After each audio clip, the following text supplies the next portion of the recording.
Saudações a todos vocês que acompanham aqui o canal do Conde no YouTube, começando mais uma rodada de entrevista, o papo que eu tenho aqui toda sexta-feira com meu amigo Rogério Nitablian.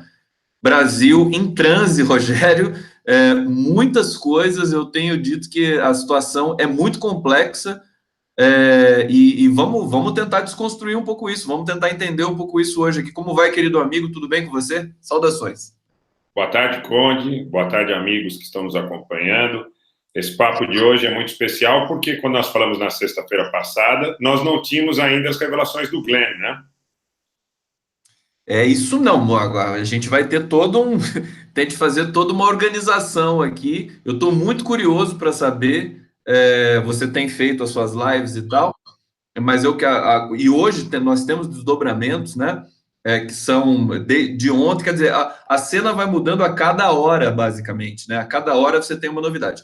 E o que me chamou a atenção, eu quero começar, Anita Blian, te perguntando sobre o surto, né? O piti do general Heleno. Eu vi há pouco tempo aqui no YouTube e achei assim aquilo um termômetro da tensão que está pairando sobre o governo. Como é que você vê o general que sempre foi contido, que sempre segurou o Bolsonaro nos abusos discursivos do Bolsonaro e tal, agora sim se solta um ataque direto ao Lula, pedindo prisão perpétua para o Lula, no momento justamente em que tudo indica que tudo foi uma fraude na condenação do Lula, coisa que nós sempre denunciamos aqui, e sobretudo você, que denunciou sempre essa fraude da Lava Jato aí nas redes sociais. Rogério.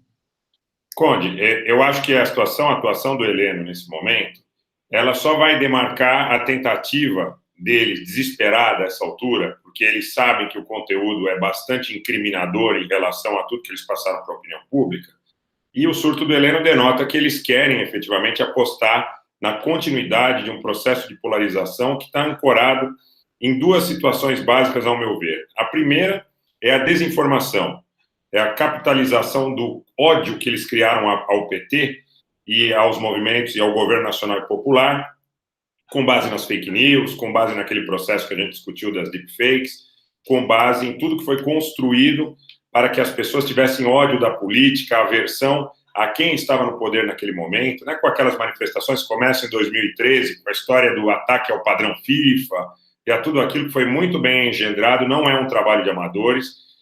Nós, aliás, o mérito nesse aspecto é nosso campo político, em relação à denúncia que nós fazíamos de forma insistente, que não era uma denúncia retórica em relação à questão da influência dos Estados Unidos nessa campanha, que começa em 2013.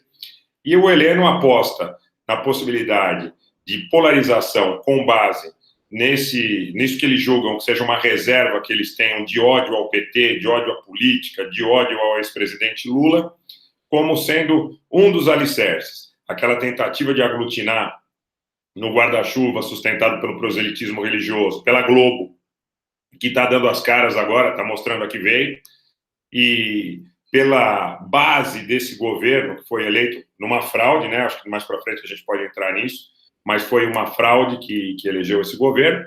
E eu acho que, baseado nesse princípio, baseado na ideia de que eles ainda possam apostar na polarização, ele surta para um público. Claro que aquele descontrole, eu acredito que não tenha sido premeditado, eu acredito que não tenha sido algo que ele tenha pensado a priori em exercer, mas eu acho que um conjunto de atitudes, e o Heleno é muito representativo nesse sentido, porque você diz, olha, ele merece um ponto de inflexão em relação à questão do governo Bolsonaro, pedindo ponderação. Eu vejo nesse aspecto ele como sendo um dos elos mais importantes da relação do Bolsonaro com os grupos de estrangeiros que estão por trás da Operação Lava Jato. E o segundo... Espera aí, o Heleno, você vê o Heleno como esse elo? Sim, sim. Interessante isso. Não só pela atuação dele no Haiti, como pela proximidade dele em relação aos lobistas. Eu acho que o Glenn fez um grande favor para nós. Eu vou chegar no segundo ponto do Heleno, mas acho que o Glenn fez um grande favor para todos nós, do campo nacional, democrático e popular, e ao povo brasileiro de um modo geral. Ele nos faz, de alguma forma, criar coragem de exteriorizar aquilo que nós tínhamos, muitas vezes, ainda como reserva em relação a não exteriorizar essa ou aquela posição em função do clima político criado.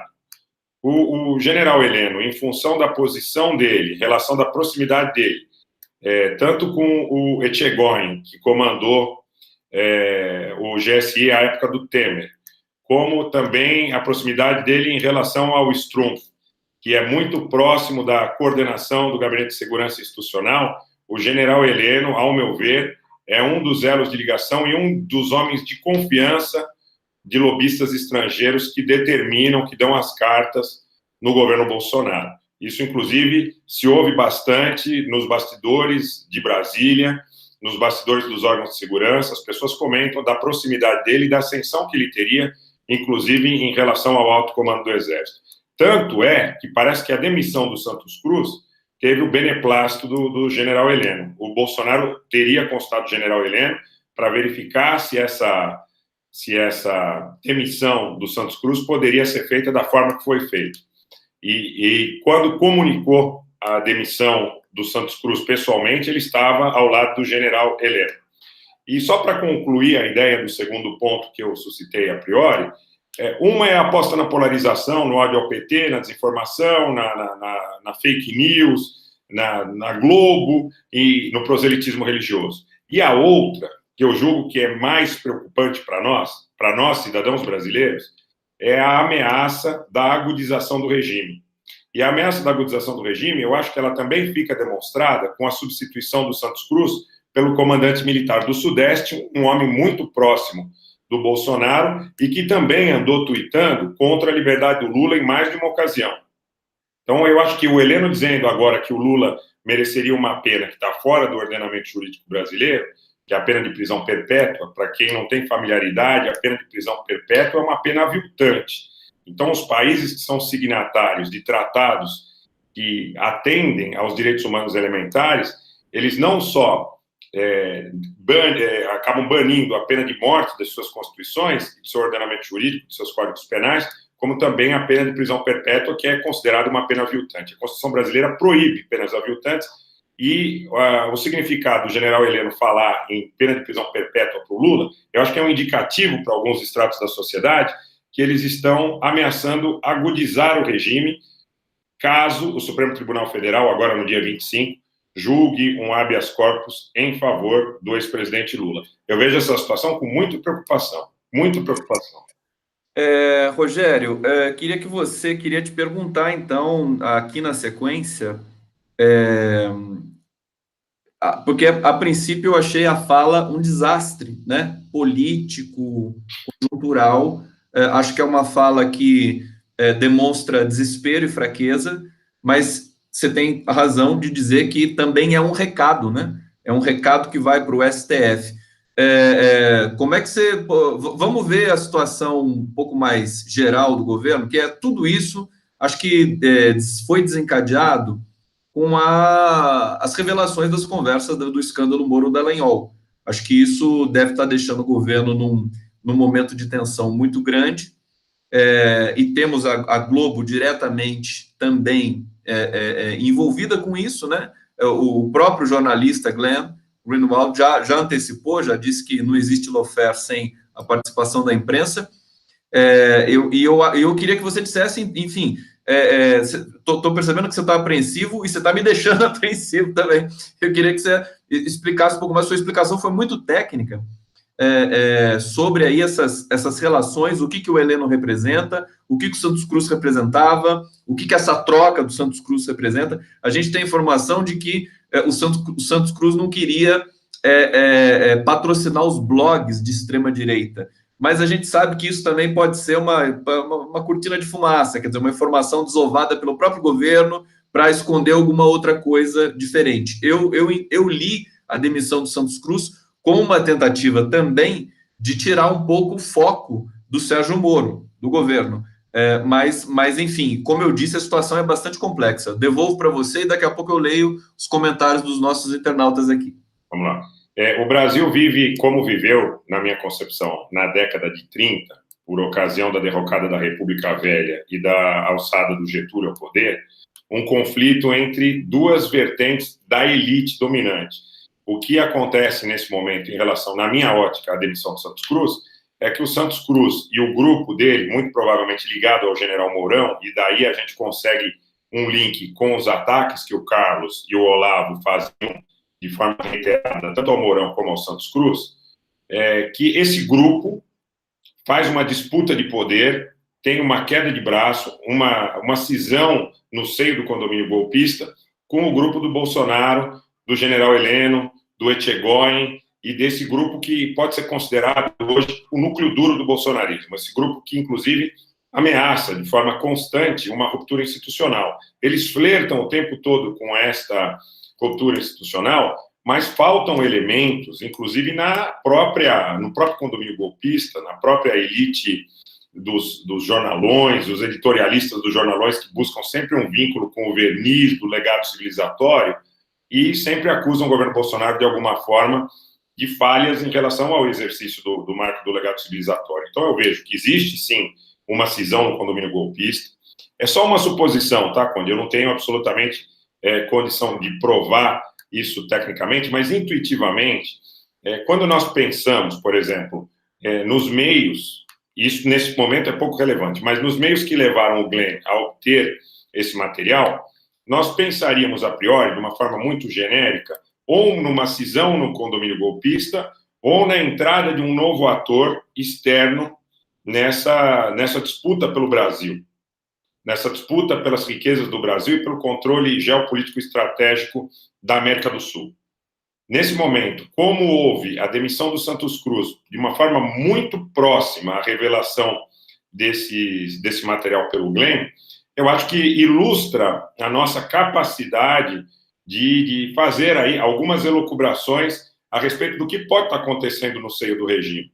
Por outro lado, é um momento onde quem trabalha com estrangeiros que não têm escrúpulos em relação, inclusive aos seus próprios aliados, eles mesmos, eu acho que estão um pouco desorientados. É muito difícil que eles saibam até que ponto esse ou aquele ator iria num processo de ruptura institucional com este ou com aquele apoio. Eu acho que eles se sentem desorientados, eles ameaçam a agudização.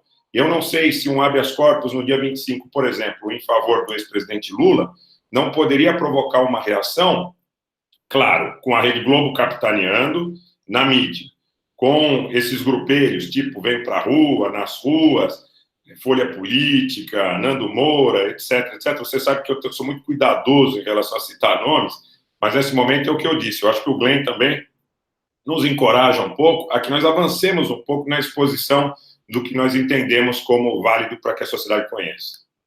Eu acho que o Glenn ele reinstaura a temporalidade do lado também progressista. Acho que é isso que ele conseguiu fazer, seja lá por que meios, né? É o WikiLeaks Brasil, né? É a mesma coisa do Edward Snowden.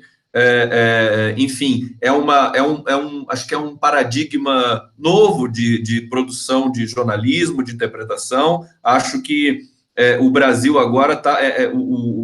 O assunto aqui é global, é de dimensão global. Eu vou ler alguns comentários, Anita Blian, e depois a gente retoma aqui. Giane Farias está dizendo aqui, Giane Farias. Olá, boa tarde, gente. Lula livre é imprescindível. Beijos, Conde. Vanderlúcia Martins Brandão, General Heleno lava sua boca para falar do presidente Lula. Deixa eu ver. Bruno Novaes, o assunto do dia é o General Heleno dando piti, que ridículo. General Heleno esqueceu de tomar os remédios hoje, por isso ele teve aquele surto. Quem está dizendo isso é a Osana. Saudações, pessoal saudando o Rogério. Deixa eu avançar um pouquinho mais aqui. Roberto Carlos Gamer, foi o surto dos desesperados, traidores da pátria, as Forças Armadas como sempre. O assunto é muito complexo, tem aí todo um cenário geopolítico embutido, Rússia, China, Estados Unidos, que tem acesso, né, digamos, que tem a tecnologia, eventualmente, para poder rastrear esse tipo de mensagem. O Telegram já soltou, enfim, comunicados a respeito disso.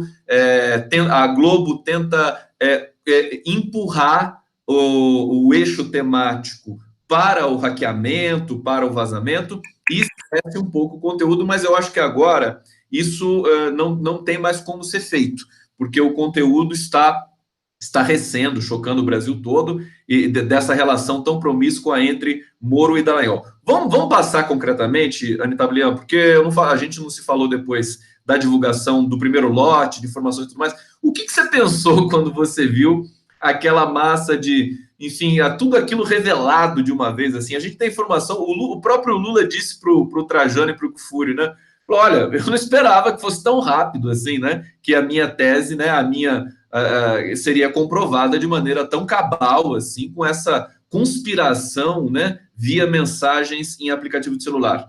Diga, Anitta. Pois é, nas lives e talvez até em algum dos nossos encontros, eu tenha dito que o presidente Johnson e o presidente Kennedy tiveram áudios revelados referentes à interferência americana no golpe de 64, décadas depois. Então, o Lula partia desse pressuposto. Ele dizia, o que eu estou dizendo não é mera retórica, mas para provar o que eu estou dizendo, nós vamos precisar de tempo, talvez 5, 10, 15, 20 anos para que isso venha à tona. E chegou, de repente veio à tona. Eu vou dizer para você o que veio para mim de uma forma absolutamente sem filtro no momento em que eu me deparei com as primeiras denúncias do The Intercept.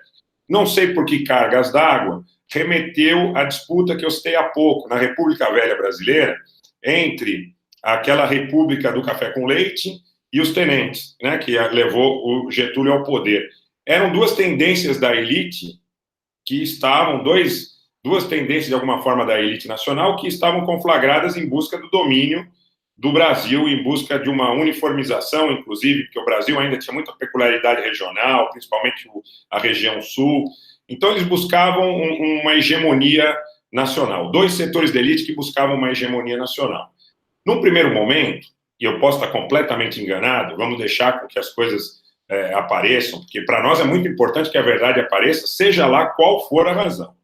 Mas, no primeiro momento, eu entendi como um conflito entre duas vertentes do governo, que, eventualmente, com o apoio de setores, nesse momento de conflagração internacional, entre China, Rússia, de um lado, Estados Unidos do outro, essa questão da Venezuela, essa questão conflagrada no tabuleiro geopolítico estratégico do mundo, com essas divulgações aí de ataques a petroleiros no Golfo de Hormuz, o que me veio à cabeça no primeiro momento foi duas vertentes do governo brasileiro, com apoio de estrangeiros, ambas com apoio de estrangeiros, estão em rota de colisão. E essa é a percepção que eu sigo tendo com uma análise fria. Veja, eu acho o trabalho do Glenn salutar, parabenizo, suporto, apoio, espero que venha tudo quanto seja possível à tona para desmascarar esse golpe. O Lula é um preso político de interesses estrangeiros custodiado em território nacional, mas existe a possibilidade de que setores do governo conflagrados na luta por poder, e isso consubstanciado com o apoio de lobbies estrangeiros, estejam em rota de colisão. E a demissão do Santos Cruz me fez refletir ainda mais sobre essa possibilidade. Então, quer dizer, o material é valioso, isso certamente não é sustentável. A defesa do Moro, do Dallagnol e desse pessoal da República de Curitiba não é sustentável. Se realmente ele divulgou 1% do que ele tinha, e o que, como ele disse ontem na Rádio Guaíba, o que ele tem é muito mais pesado.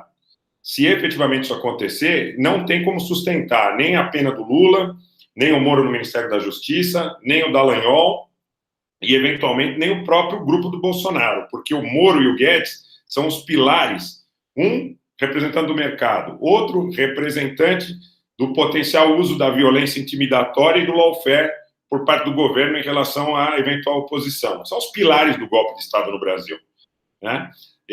Talvez a revelação desse material como um todo inviabilize a permanência desse grupo no poder. Agora, a questão é, o que viria após? O que viria após a derrocada desse grupo? Quem assumiria o poder e com que pretensões? Ou, fazer uma outra elucubração bem brevemente, o Lula é libertado no dia 25, com um HC... aparentemente os votos do Ricardo Lewandowski e do Gilmar Mendes, a sinalização é de que sejam favoráveis. A dúvida é em relação ao voto do, em tese, garantista Celso de Mello, que é muito vinculado ao grupo do ex-presidente José Sarney. É muito provável que, se ele recebe um HC no dia 25, com o discurso do Heleno hoje, com a substituição do Santos Cruz e com a agudização, com o Moro indo para jogo do Flamengo no Mané Garrincha, vestindo a camisa do Flamengo, chegando de lancha, como se estivesse ingressando numa batalha real, né? Aquela coisa da comemoração da Batalha do Riachuelo, do Avaí, da Guerra do Paraguai, era como se eles estivessem indo a caminho de uma guerra real, no devaneio translocado do Bolsonaro, porque procura amigos virtuais, inimigos virtuais. A questão que eu coloco é a seguinte: e se eles fizerem, a partir desse dado, uma ruptura institucional? Essa é a grande pergunta, e em geral, o meu paradigma aqui de observação, de leitura, de análise, não lida tanto com isso. Eu sou um pouco cético com relação a essa tentativa, embora conheça todo mundo que está ali envolvido com o governo Bolsonaro, mas o que eu entendo? Que está muito fragilizado, o governo está fragilizado, justamente, fica mais perigoso, né? Está acuado, né? A Globo está acuada, fica mais perigosa. Eles ficam mais perigosos, mas eu acho que a força para se produzir uma ruptura, eu acho que tem aquela coisa de combinar com os russos também. Querido Rogério Netablian, vou ler mais alguns comentários aqui. Vamos ver aqui. Só pegando. O que foi aquela complementação do Bolsonaro dizendo que tinha um quarto no avião, mas ficava acordado até que o general fosse dormir? Dora Rosa Cruz. Para variar, mais uma das incoerentes declarações do Bolsonaro, né? Depois que o general Heleno deu piti, o vídeo está aí em todos os lugares, para a gente se estarrecer realmente com a falta de respeito. A Gleisi Hoffmann acabou de soltar um tweet dizendo, né, o general Heleno expõe o ódio a Lula e ameaça instituições. Quer dizer, o risco existe. Deixa eu ler mais alguns comentários aqui da Deise Ribeiro. Green nos alerta para um golpe, Glenn, para um golpe militar mais repressivo. Não sei se a Deise Ribeiro quis dizer Green ou Glenn. A Rede Globo tem de ser responsabilizada pelos danos causados ao Brasil.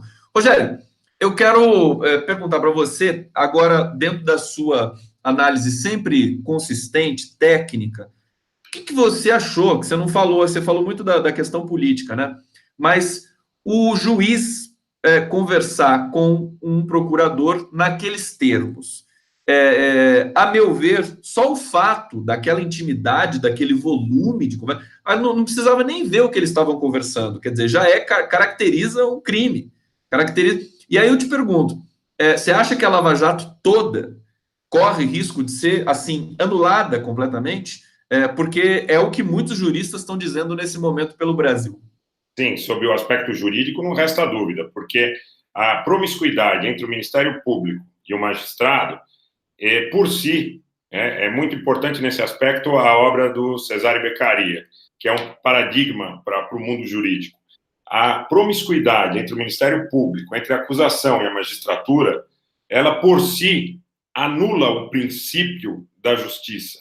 A justiça cega, que segura a balança numa posição isonômica, numa posição de equilíbrio entre um lado e outro, ela não pode pender nem para a defesa, quão menos para a acusação, né? Porque existe um princípio em direito que diz indúbio pro réu. Se ela eventualmente, em algum momento, tiver alguma falha, que essa falha seja, inclusive constitucionalmente estabelecida, para beneficiar o réu. A base do direito brasileiro, fundada no direito germânico, no direito romano, no direito canônico, todo esse cabedal encaminha para qualquer dúvida em relação à culpabilidade, principalmente no processo penal, indúbio pro réu. Então, a promiscuidade entre juiz e Ministério Público anula de plano qualquer processo.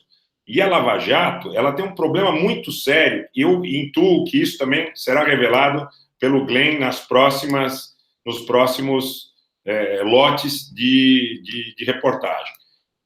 A delação, dois aspectos da delação. A indução à delação, como sendo efetivamente um objeto de barganha para que este ou aquele réu fique livre desta ou daquela acusação, ou tenha sua pena negociada fora do âmbito dos autos e do processo, colateralmente, e algo que é muito grave, que é a imprensa, de um modo geral, não ter atentado. A indicação de advogados, de escritórios de advocacia, como condição sine qua non, como pressuposto de negociação de delação. Eu digo para você, Conde, você tem um problema muito sério. E o problema muito sério que você tem pode ser resolvido desde que eu sou membro do Ministério Público, hipoteticamente, e digo para você, eu vou te indicar um escritório de advocacia que vai lhe assessorar. Isso, para quem tem familiaridade no mundo empresarial, sabe que, infelizmente, muitas vezes, né, nessa corrupção comezinha, corriqueira, infelizmente, do Estado em suas versões menos relevantes, aí, pelo menos a nível público, muitas vezes o sujeito vai tomar uma multa lá porque o muro dele não está em conformidade com a legislação, e o fiscal que tem a obrigação de lavrar essa multa, ele diz, olha, você está com um muro ilegal aqui, mas eu vou te indicar uma consultoria, e se você for, de acordo com essa consultoria, restabelecer os parâmetros, a gente não vai lavrar a multa, ou a gente lavra a multa de uma forma mais amena. E, muito provavelmente, existe o que eles chamam de payback, né, que é um retorno, uma comissão, uma reserva técnica para aquele fiscal que faz a indicação. Esta situação na Lava Jato pode ser dramática, porque o quantum é muito grande, são milhões, às vezes bilhões em jogo.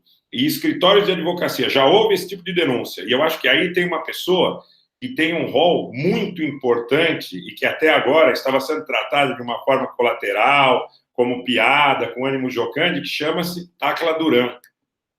Tacla Duran, aparentemente, sabe muito a respeito dessas indicações. Você acha que tem uma chance do Tacla, enfim, falar, né? Eu estou tentando entrevistar o Tacla, mas é difícil achar o contato dele, porque é importante que ele diga algo. Ele deve estar na Espanha agora só olhando tudo isso, né?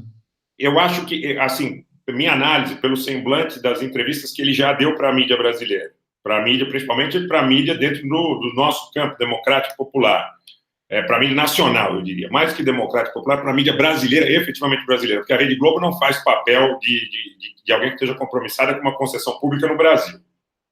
Ele me parece temeroso, de alguma forma, em relação à revelação de tudo que sabe, porque é algo aí muito relevante, eu acho que pode, inclusive, talvez a tudo do Glenn, ou encoraje. Assim, Conde, como tem muita gente, falando em coragem, que tem muito medo de de responsabilizar aqueles que efetivamente apareceram na Lava Jato como responsáveis por grandes desvios. E faço dois pequenos pontos de inflexão para que todos raciocinem e acompanhem conosco. Primeiro que o Lula não cansa de dizer em todas as entrevistas, o primeiro nome que tentaram vincular ao Lula nesse processo foi de uma offshore do Panamá, que depois verificaram que tinha vínculo com a Globo. E essa offshore sumiu. É muito interessante, até porque o José Maria Marinho está preso nos Estados Unidos por corrupção na venda de direitos televisivos. Mas foi feita para quem essa venda? Não foi para a Rede Globo? E a Rede Globo está incólume, por vezes, da notícia de que o Marinho está preso lá como corrupto, né? É o cúmulo da hipocrisia. Agora, uma outra questão que é muito maior do que essa, e aí, provavelmente, seja um ponto, um calcanhar de Aquiles para todo o cenário, inclusive do próprio Poder Judiciário brasileiro, é a questão dos doleiros da Lava Jato. Existem doleiros da Lava Jato que nunca foram encontrados, que estão foragidos, mas que conhecem muito a respeito. E o Lula deu uma dica em relação a isso de novo, porque ele, já em mais de uma entrevista, ele diz, olha, tem muito nome aí que a gente sabe, que a gente ouviu, mas que as pessoas sumiram, e a mídia não repercute. Mas você sabe por que a mídia não repercute? Porque a mídia tem medo também dessa gente.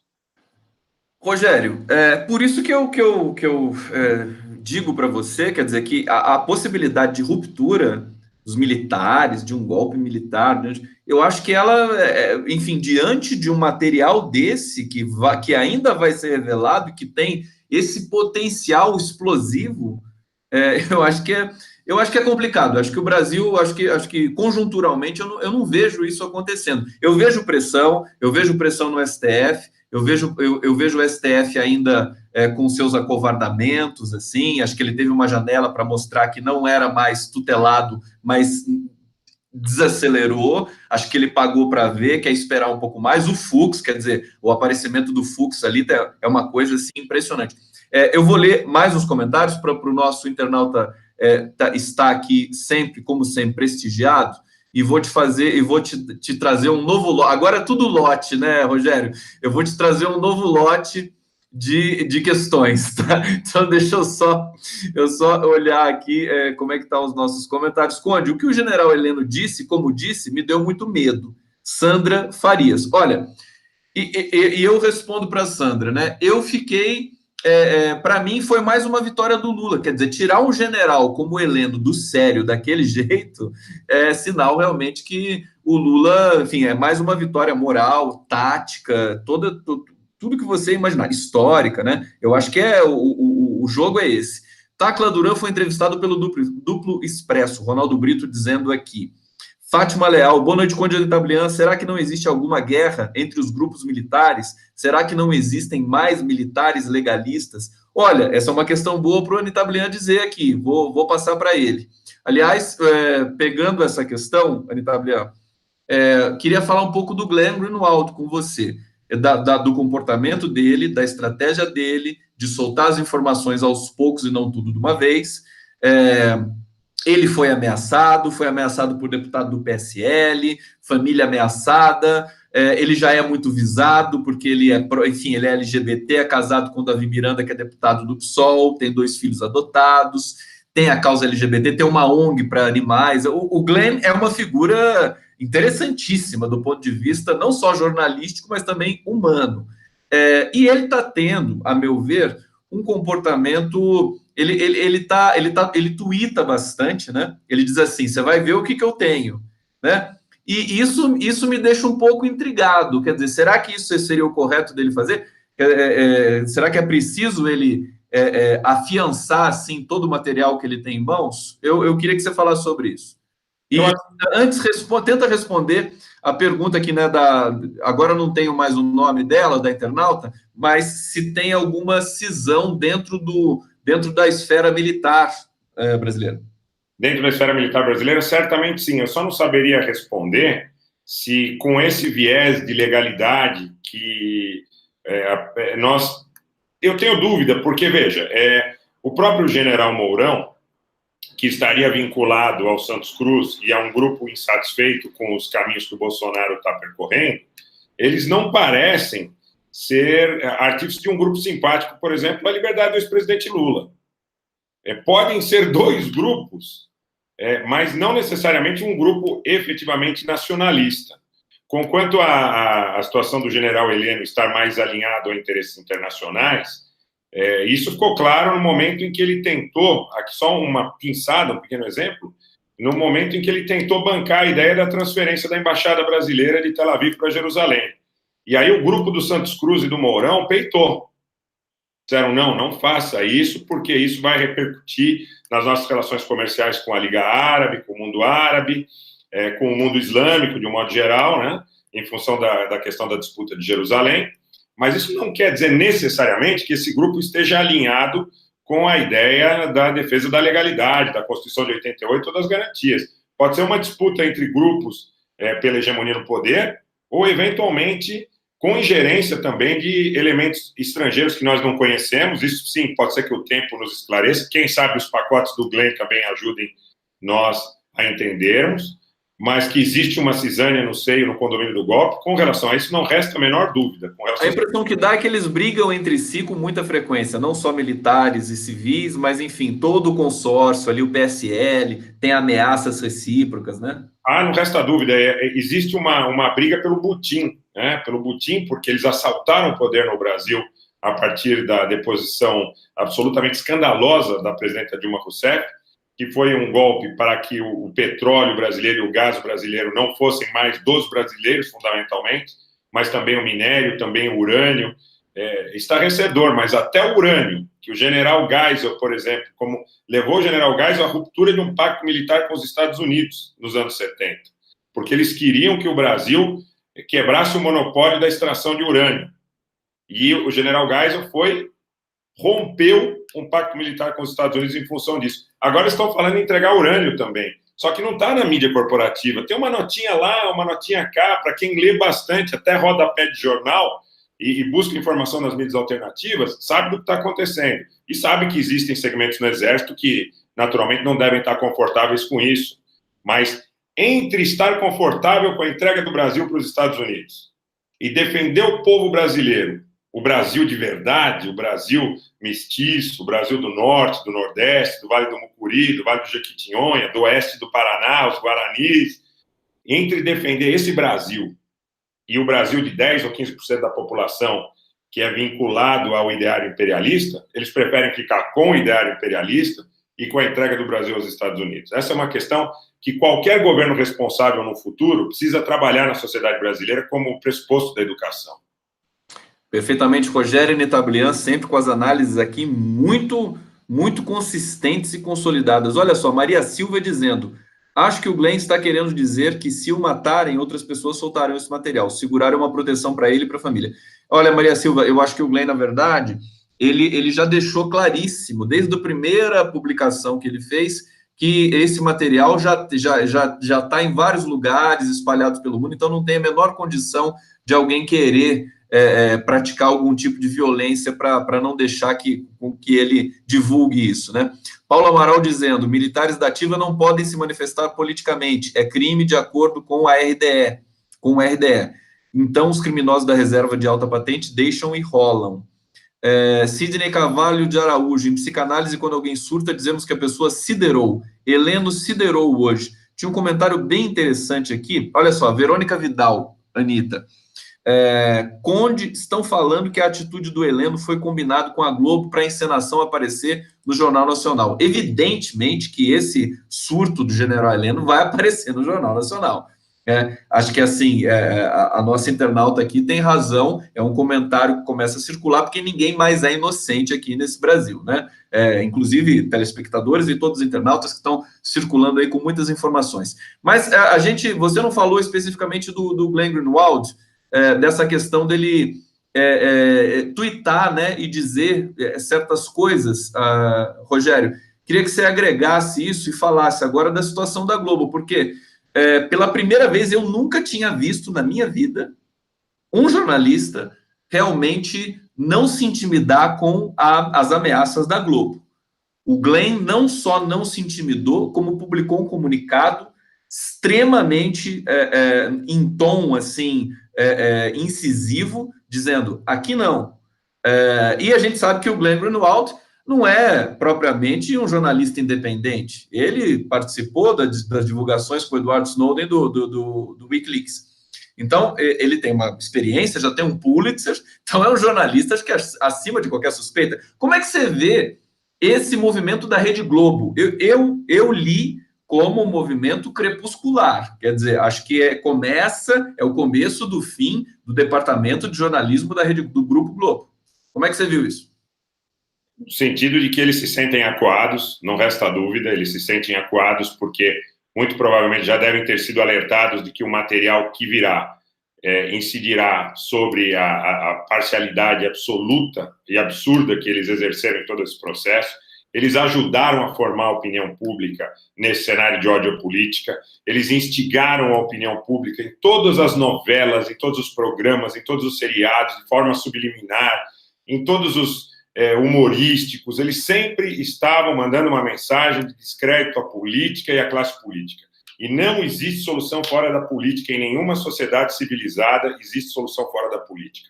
Quando eles desacreditaram a política, eles franquearam espaço, junto com as deepfakes, junto com o proselitismo religioso, para que o caminho fosse pavimentado para essa, aí também diria quase crepuscular, vitória do Bolsonaro em relação ao legado do marco civilizatório na sua relação com o Brasil.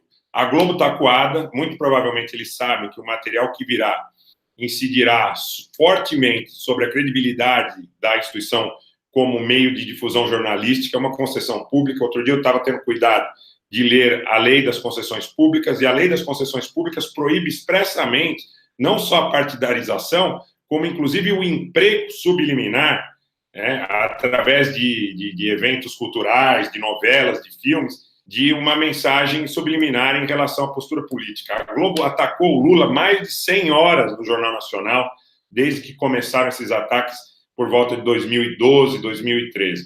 Interrompeu a programação, como Lula não cansa de dizer, que não interrompeu na morte do Roberto Marinho para transmitir as manifestações de 2013.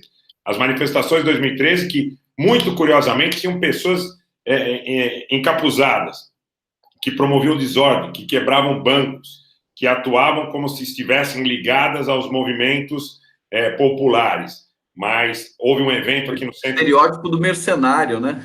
Ah, não tenha dúvida. Houve um evento aqui no Centro Cultural São Paulo, aqui na região da Liberdade, aonde ano passado, se eu não me engano, ano retrasado, aonde a inteligência do Exército levou alguns jovens, né, de forma a induzi-los, segundo algumas reportagens, a tomarem uma atitude de afronta ou a quebrarem coisas em manifestações, ou seja, tudo isso tem trabalho de inteligência estrangeiro magnífico, importante, de grande magnitude, porque tem várias vertentes. Infelizmente, Conde, a gente, como sociedade, está falhando na medida em que existe um grande número de colaboradores nativos brasileiros que se alinham com essa proposta. Então, eu volto para a ideia, 10 ou 15% da população não gosta do Brasil e não gosta de ser brasileiro. Nós não podemos condenar aqueles que foram cooptados ou capturados pelo proselitismo charlatão ou pelo programa policialesco punitivista retributivista, porque ele está à mercê desse ataque na medida em que ele não tem uma formação política e cívica que sirva como couraça, que sirva como blindagem. A coisa entra para ele como sendo algo crível.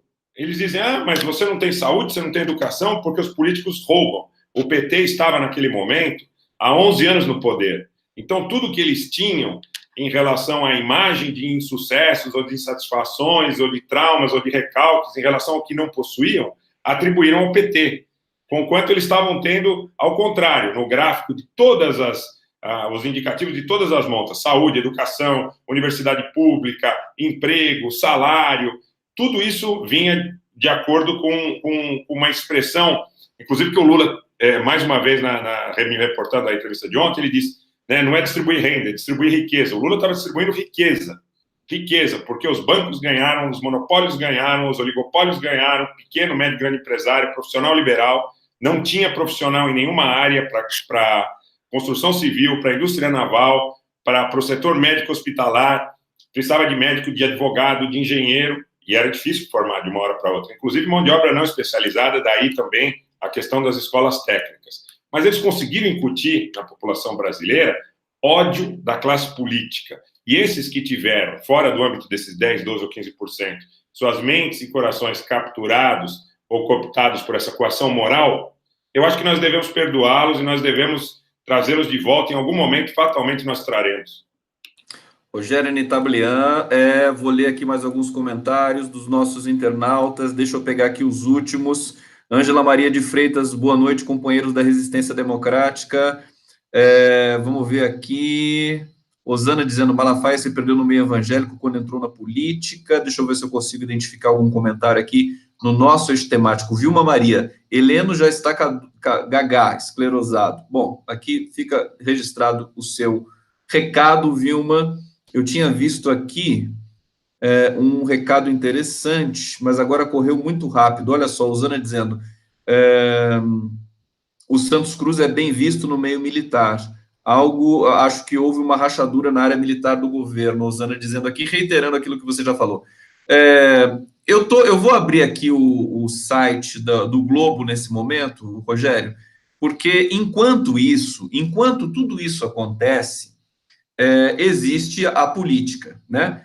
E o Maia está rebatendo o Paulo Guedes nesse momento e dizendo assim, governo virou uma usina de crises permanente que não atingirá a Câmara. Tem uma outra notícia aqui na home do Globo, dizendo, por pressão de servidores, deputados podem abortar nova Previdência, critica Guedes. Bom, com toda essa complexidade, com esse vazamento, o escândalo Moro Dallagnol, Wikileaks Brasil, você tem agora também, acho que um tensionamento do que já não havia acontecendo de negociação política em Brasília. Eu quero perguntar para você ainda da entrevista do Lula de ontem, mas antes eu queria que você falasse sobre isso. E a política? Como é que fica agora a relação com o Maia? O Maia foi acossado em alguns momentos pelo grupo do Moro, quando nós conversamos aqui, inclusive, o sogro dele foi preso, o Moreira Franco, evidentemente, né? Que nós falamos aqui. Teve ali um momento de muita tensão entre Maia e Moro, depois a imprensa foi lá e tentou aproximá-los mais uma vez. E agora, como é que fica isso? O Moro fragilizado, o Congresso vai tratar o Moro com deferência?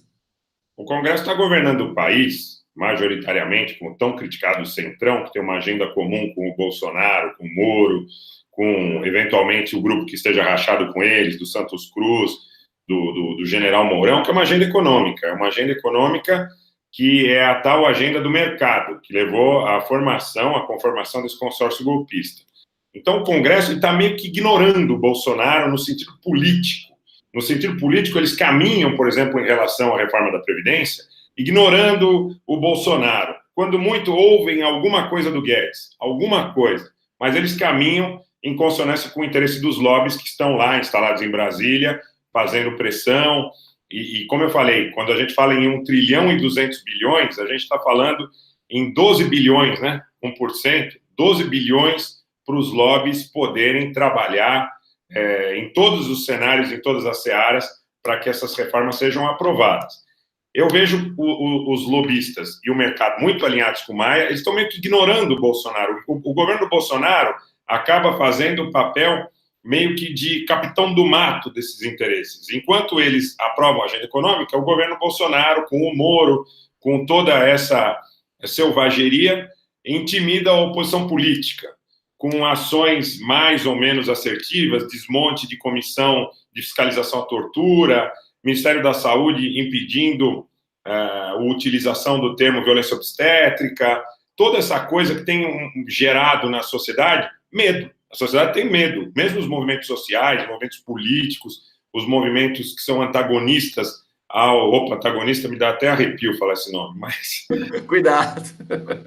Então, oposição política ao governo, eles são intimidados pela política do governo Bolsonaro. Então, é como se o Congresso, de um lado, governasse sem a preocupação de que haja algum tipo de manifestação ou de insurgência maior por parte da oposição política, e quem dá conta da oposição política com intimidação, com discurso de violência, com petit, com arrobo do general Heleno, é o Poder Executivo. O Poder Executivo está servindo para fazer esse papel daquele velho Bolsonaro que, numa entrevista que foi muito repercutida, dizia que no Brasil precisa matar 30 mil. Eu acho que isso ficou um pouco na cabeça das pessoas.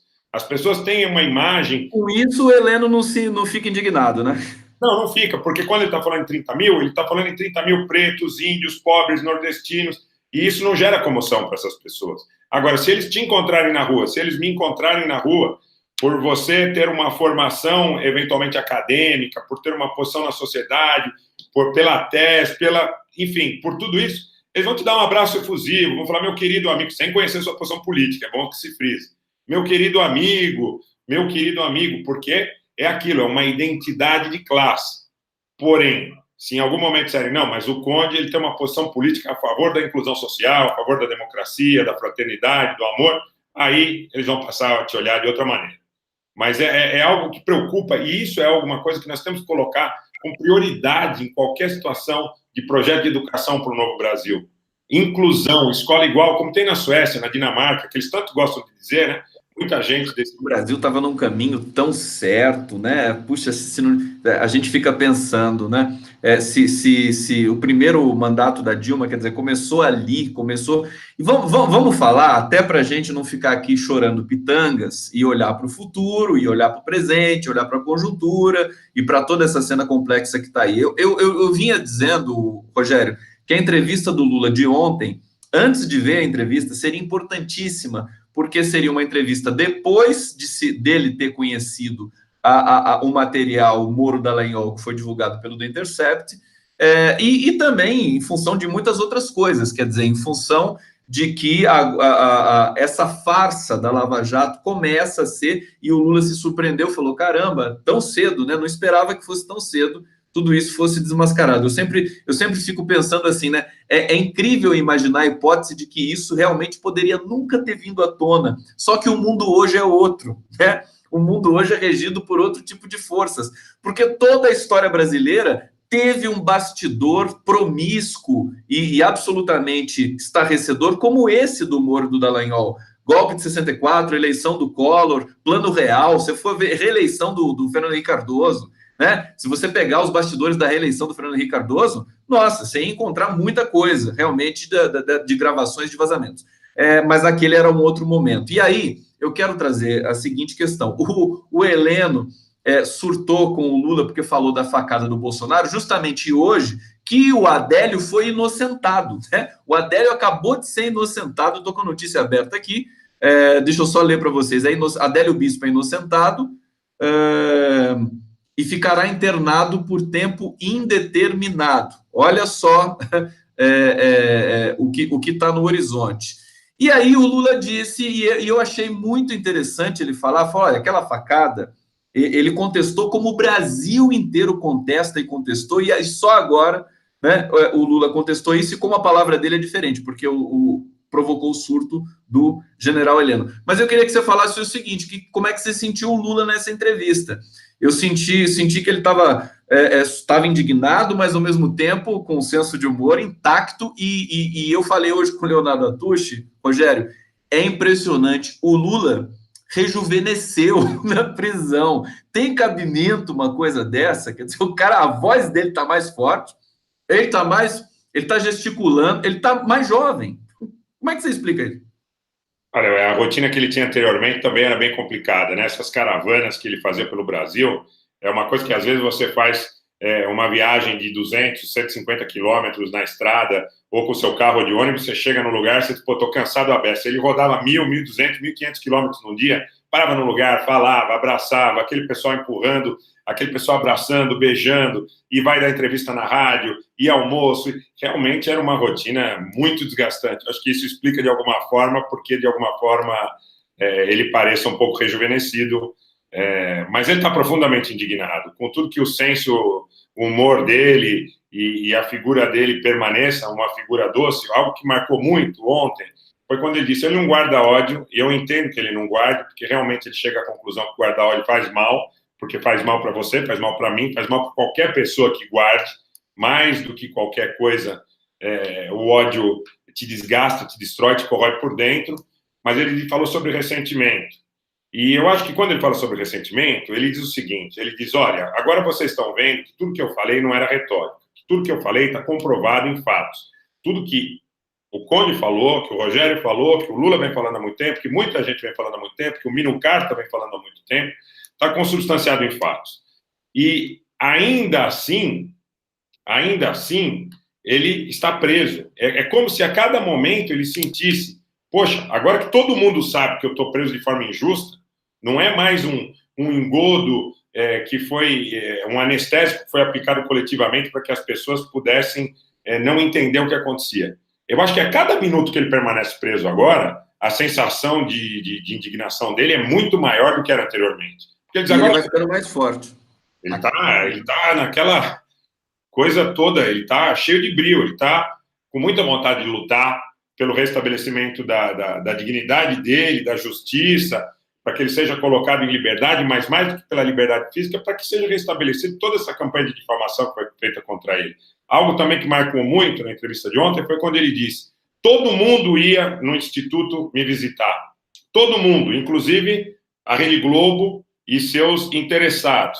Muita gente, todos os empresários, o Roberto Setúbal, o Trabuco, o pessoal do Santander, citações dele. E agora, de repente, desde o momento em que ele não se posicionou como candidato em 2014, o que também é paralelo ao fato do começo da ingerência estadunidense no Brasil, com as denúncias da participação da NSA em 2013, com as manifestações, com a agudização da polarização na campanha de 2014. De repente, esse pessoal todo se afasta. Isso aconteceu no Brasil também em 54, Conde, quando o Vargas se suicidou, com a campanha que o Lacerda fez contra ele, com a tal República do Galeão. A elite industrial brasileira, que ainda incipiente, estava num processo franco de ascensão, preferiu se alinhar e se aliar com a elite agrária feudal, aquela das Seis Marias, latifundiária, da grilagem, né, do ataque aos movimentos das pessoas que não possuem propriedade, e também com os setores mais retrógrados do rentismo, porque ali, muito provavelmente, encontraram uma identidade de gênero, de classe, de pertencimento étnico, alguma coisa que, nesse aspecto, o Brasil precisa curar essa ferida. O Brasil precisa ter, como os países da Europa do Norte, da França, da Inglaterra, Suécia, Noruega, Finlândia, Dinamarca, uma escola igual para todo mundo, pelo menos para que nós todos nos sentemos no mesmo banco e criemos, a partir daí, um ambiente, um sentimento de empatia pelo outro, como sendo um ser que mereça a nossa consideração e o nosso prezar da mesma forma que aqueles que nós identificamos como iguais, porque é dramático isso no cenário brasileiro, e há uma exploração muito grande em tudo que acontece no Brasil dessa diferença de classe, dessa sensação de pertencimento de classe. Eu já fui cobrado muitas vezes por amigos de faculdade, de curso, etc., mas como você está do lado deles? E eles dizem que a polarização foi o Lula quem fez. Eles usam, inclusive, essa diferenciação que é deítica e pronominal, né? Deles, nós, eles, nós, eles. Exato, eles dizem que foi o Lula que instalou isso no Brasil. Eu já ouvi muitas vezes, até em tom respeitoso, eu devo ser justo, muitas vezes até em tom respeitoso, ainda que irônico, ainda que com sarcasmo, mas do lado deles por quê? Eu digo, eu não estou nem do seu, nem do lado deles, nem do lado de ninguém, eu estou do lado de que nós retratemos a verdade humana, estejamos do lado do legado do marco civilizatório. Eu não tenho um lado, o meu lado é o ser humano. Perfeito, Rogério Entablian. Vou ler aqui mais alguns comentários dos nossos internautas, a gente está encaminhando para o final. Verônica Vidal dizendo aqui, gente, mesmo não tendo a mínima ideia dessa sujeira toda, eu vi aqueles espetáculos da Globo e não conseguia suportar Bozo e Moro. Eu não conseguia nem ouvir a voz, só depois conheci o 247 e entendi tudo. Tá fazendo aqui um elogio ao 247, muito obrigado, Verônica Vidal. O Glenn deveria investigar a corrupção no meio militar. Agora o Glenn, aqui o Luiz Eufrásio, né? O Glenn Greenwald virou agora o nosso elixir, né? Investiga tudo, né, Glenn? Eu tô com uma notícia aberta aqui, que acabou de ser divulgada, mensagem de Moro a Gebran e Hart, a juíza Gabriela Hart, podem ser tiro fatal, diz o jornalista Ricardo Noblat. E ele está dizendo assim, quem conhece bem as entranhas da Lava Jato, diz que o maior perigo que corre o juiz Sérgio Moro, o ex-juiz Sérgio Moro, é de ter revelado as mensagens que trocou com a juíza federal Gabriela Hart e com o desembargador João Pedro Gebran Neto. É a tensão do dia nesse momento, agora, chegando agora para, acho que, instalar o noticiário, porque é uma antecipação do Noblar, evidentemente, mas nós vamos ter o TRF4 também sob suspeita daqui a pouco, né, Rogério? Quais são as suas expectativas? Agora, encaminhando já, você já pode fazer a sua fala final, pode se alongar, porque a gente gosta muito de te ouvir, como sempre, mas, assim, os próximos passos que nós vamos ter de enfrentar. Acho que a gente está diante de um desafio muito grande, mas, ao mesmo tempo, eu acho que abriu-se uma janela, finalmente, para que a gente desmascare tudo que aconteceu no Brasil de maneira muito contundente, né? Com um veículo e como o The Intercept e um regime de publicação devidamente feito uma curadoria. Enfim, o Glenn Greenwald disse que não ia colocar os detalhes sórdidos e tudo mais, né? Pessoais, extremamente privados. E aí a gente está diante de uma situação ainda explosiva que eu acho que vai perdurar. Qual é a sua percepção sobre isso? Eu acho que o Glenn, quando faz isso, ele se diferencia fundamentalmente do que foi feito com o ex-presidente Lula, e não existe justificativa, diferente do que o Emílio Surita e a Vera Magalhães disseram no programa Pânico para ele na Jovem Pan, né, que a Jovem Pan é outra emissora que usa uma concessão pública para fazer política partidária, política ideológica.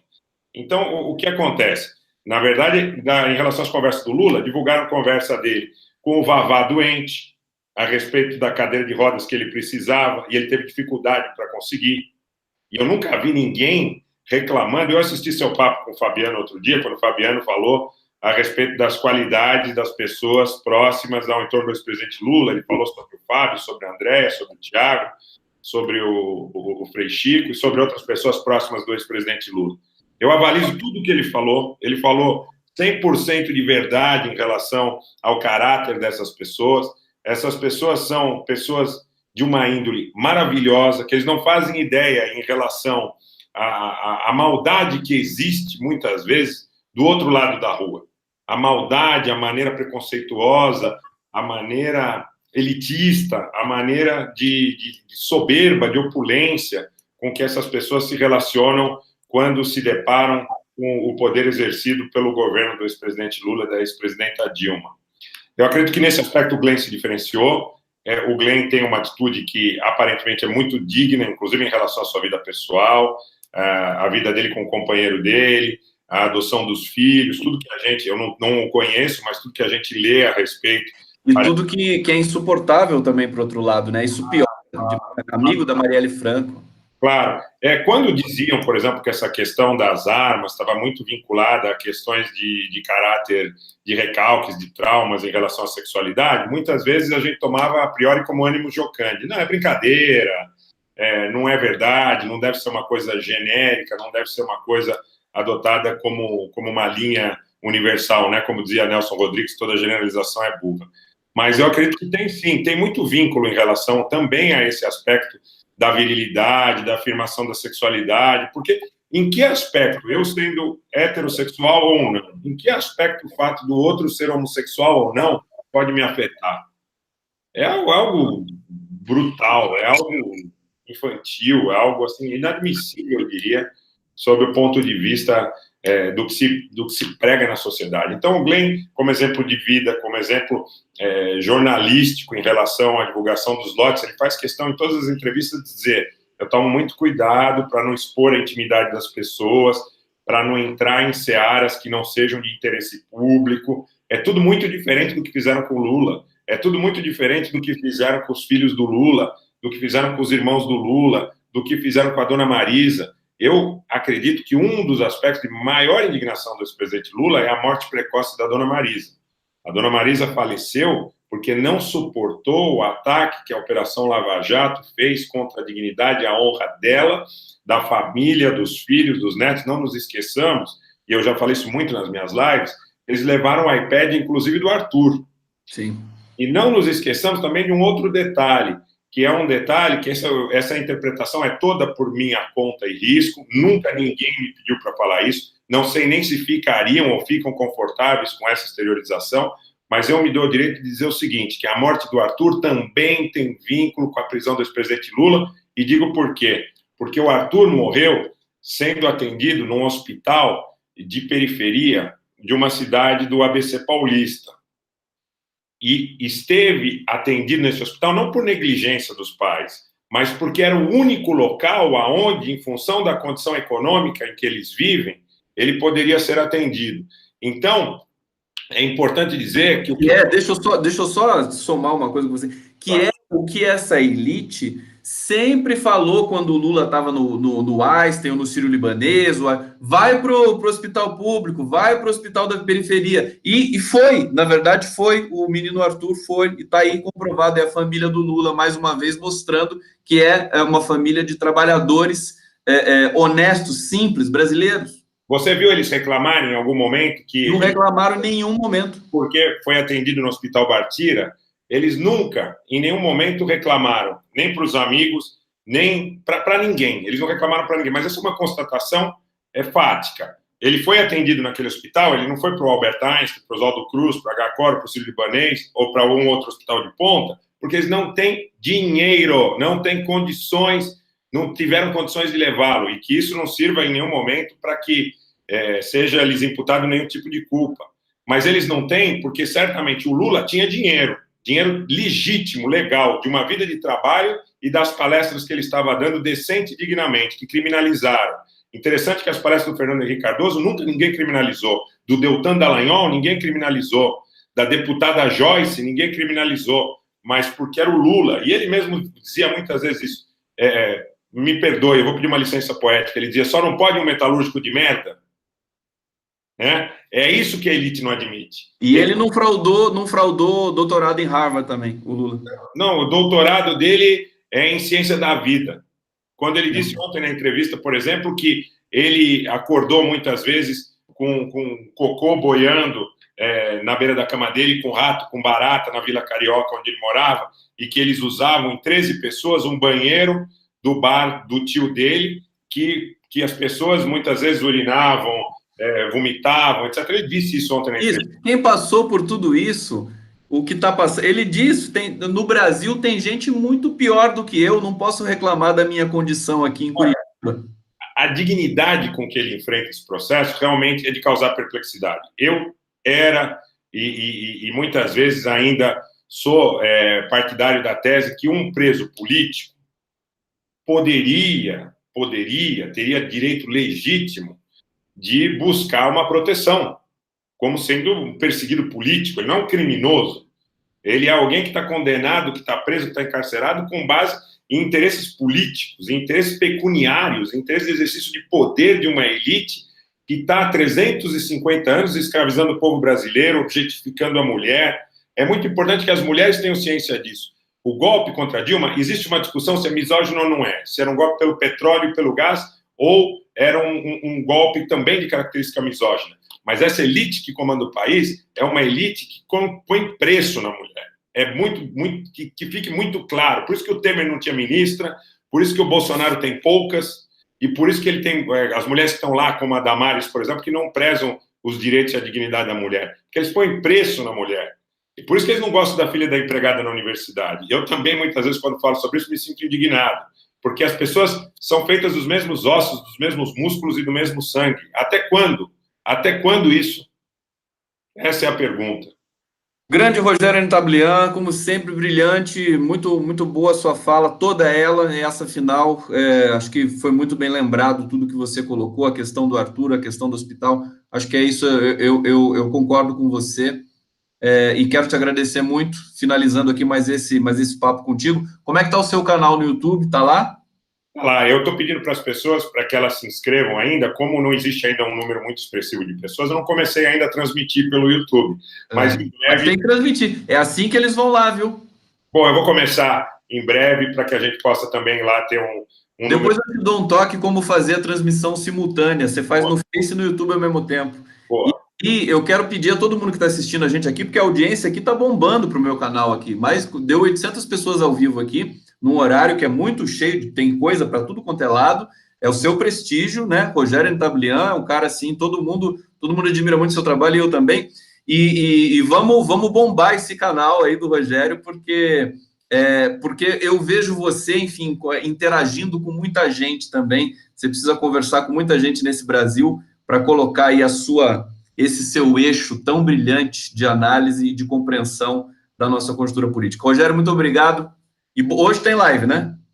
Não, eu vou colocar hoje mais uma vez o programa que nós fizemos. A reprise desse.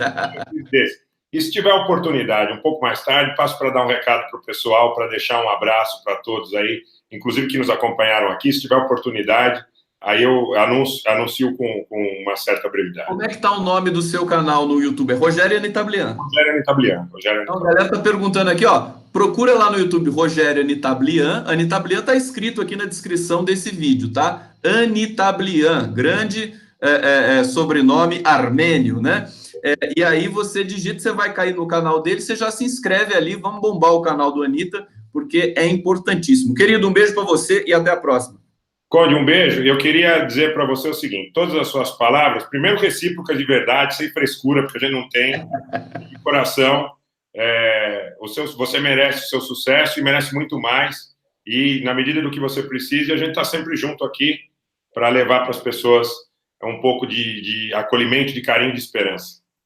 Esse é o Rogério. Grande abraço, querido. Até mais. Até mais. Daqui a pouco eu estou voltando aqui com a live. Um abraço, um beijo e até. Até.